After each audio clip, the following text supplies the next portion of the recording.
দেখো এই গরমে চাদরটা পরে রয়েছি, তোমরা আবার অবাক হয়ে যেও না যে আমার কি মাথা খারাপ হয়ে গেছে নাকি আমি এই গরমে চাদর গায়ে দিয়েছি। আসলে তা না, এটা দেখেছো অনেকেই ভিডিওটা বাড়ি থেকে করে নিয়ে এসেছি, যেহেতু আমার এখানে ফ্রেম রাখার জায়গা নেই।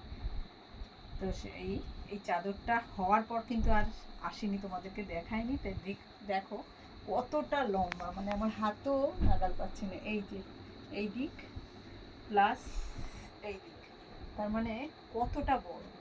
আর এদিক আবার এই দিক দুপিটি পরা যাবে, এদিকে লাল আর এদিকে ইয়েলো লাল দুটোই, কিন্তু এদিকটা পুরো লাল।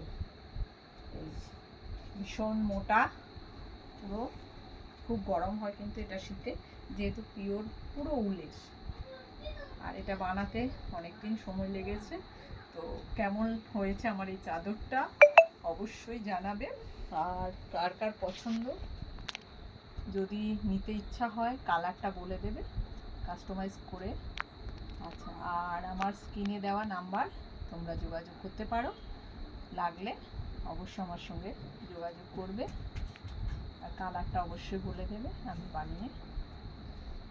তো কেমন হলো এটা আমি গায়ে দিয়ে দেখাচ্ছি। অনেকটা এক সাইডে অনেক বড়, চওড়া লম্বায় দুদিকের লেন্থই কিন্তু প্রচুর বড়।